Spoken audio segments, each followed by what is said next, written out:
siang teman-teman semua. Siang. Pada kesempatan kali ini kami akan mempresentasikan hasil diskusi kami yang berjudul komunikasi gambar. Perkenalkan, nama saya Yoda Ginting. Perkenalkan, nama saya Syafila. Kenalkan, nama saya Jego dan Sardi.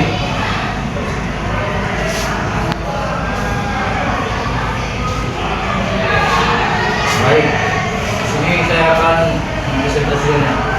Pertama, komunikasi media gambar. Komunikasi media gambar adalah penyampaian pesan atau informasi, ide, pemikiran melalui gambar.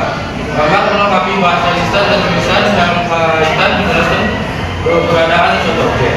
Gambar memiliki kemampuan memaparkan lebih rinci dan membatasi rentang interpretasi. Gambar merupakan upaya mengomunikasikan inspirasi.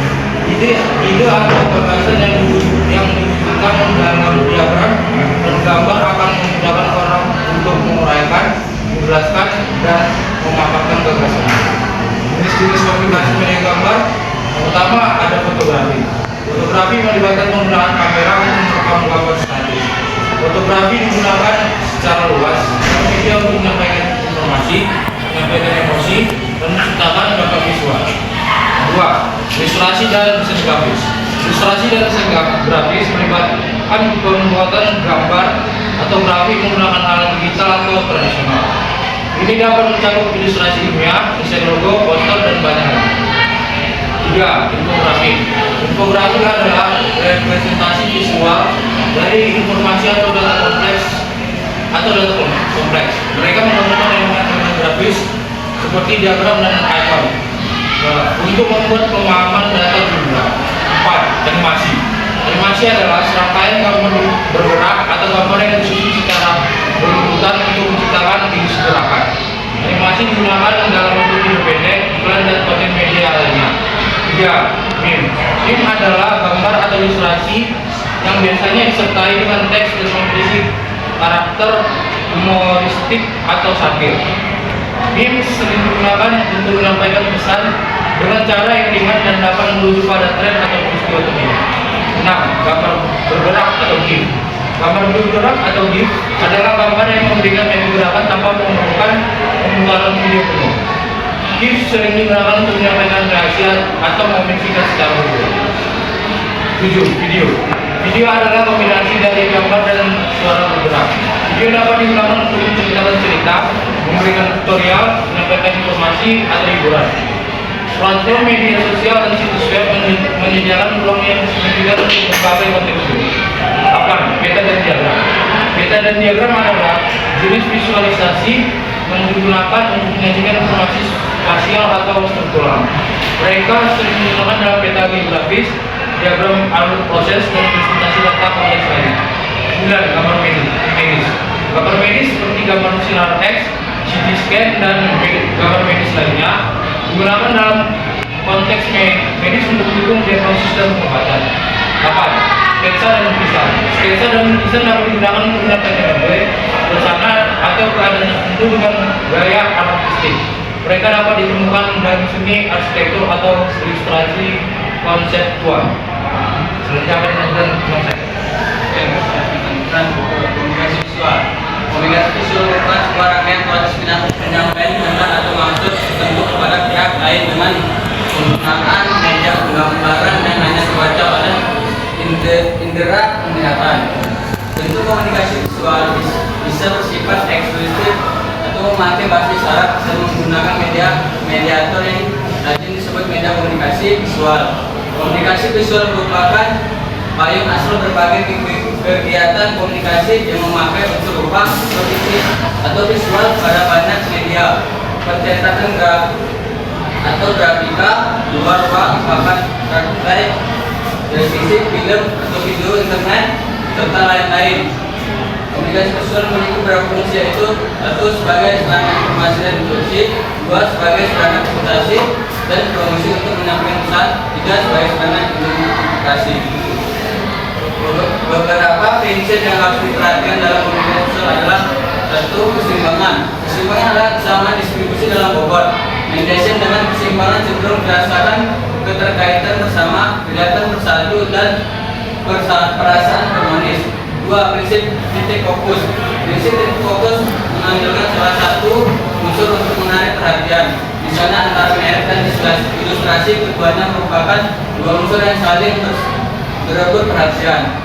Agar tidak membingungkan konsumen, maka diperlukan suatu penelusuran baik dari segi warna maupun dari segi ukuran. Ketiga, prinsip hierarki visual merupakan prinsip yang mengatur elemen-elemen mengikuti perhatian yang berhubungan secara langsung dan titik fokus. 4. Prinsip ritme. Prinsip ritme merupakan pola yang diciptakan dengan mengulang atau membuat variasi elemen dengan pertimbangan yang diberikan terhadap ruang yang ada di antaranya dan dengan membangun perasaan berpindah dari satu elemen ke elemen lainnya.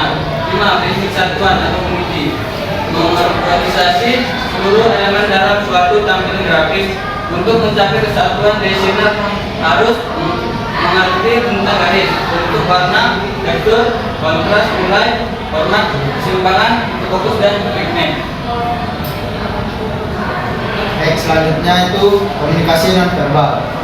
Komunikasi dengan media gambar detik termasuk komunikasi non verbal, melainkan termasuk dalam bentuk komunikasi verbal. Komunikasi non verbal adalah proses penyampaian pesan melalui gerakan-gerakan tubuh, ekspresi wajah, kontak mata, penggunaan objek seperti pakaian, potongan rambut, dan sebagainya. Simbol-simbol serta cara berbicara seperti intonasi, penekanan, kualitas suara, gaya emosi, gaya berbicara, dan bahasa tubuh kepada orang lain. Jadi, komunikasi nonverbal itu adalah komunikasi tanpa menggunakan kata-kata. Contoh dari komunikasi nonverbal adalah komunikasi dengan menggunakan gerakan isyarat, bahasa tubuh, ekspresi wajah, dan kontak mata. Penggunaan objek seperti pakaian, potongan rambut, dan sebagainya, simbol-simbol serta cara berbicara seperti intonasi, penekanan, kualitas suara, gaya emosi, dan gaya berbicara. Komunikasi nonverbal dapat berupa bahasa tubuh, tanda, tindakan, atau perbuatan dan objek. Bahasa tubuh meliputi kontak mata, ekspresi wajah, isyarat, dan sikap tubuh. Gerakan tubuh sering digunakan untuk menggantikan suatu kata atau frasa, misalnya mengangguk untuk mengatakan ya, dan menggeleng kepala untuk mengatakan tidak. Jadi kesimpulan dari presentasi pada hari ini, komunikasi gambar adalah penyampaian pesan atau informasi, ide, pemikiran melalui gambar. Gambar melengkapi bahasa lisan dan tulisan dalam kaitan menjelaskan keberadaan suatu objek. Gambar memiliki kemampuan memaparkan lebih rinci dan membatasi rentang interpretasi. Ide atau gagasan yang diwujudkan dalam diagram dan gambar akan memudahkan orang untuk menguraikan, menjelaskan, dan memaparkan gagasannya. Jenis-jenis komunikasi gambar media gambar yaitu fotografi, ilustrasi, dan desain grafis. Komunikasi visual merupakan sebuah rangkaian proses penyampaian kehendak atau maksud tertentu kepada pihak lain dengan penggunaan media penggambaran yang hanya terbaca oleh indera penglihatan. Fungsi dari komunikasi visual adalah sebagai sarana identifikasi, sarana prestasi, dan promosi untuk penyampaian pesan. Komunikasi nonverbal adalah proses penyampaian pesan melalui gerakan-gerakan tubuh, ekspresi wajah, kontak mata, penggunaan objek seperti pakaian, potongan rambut, dan sebagainya. Baik, hanya sampai di sini presentasi pada hari ini. Jika teman-teman ingin bertanya, nanti bisa bertanya di kolom komentar pada link YouTube yang kami sediakan. Terima kasih.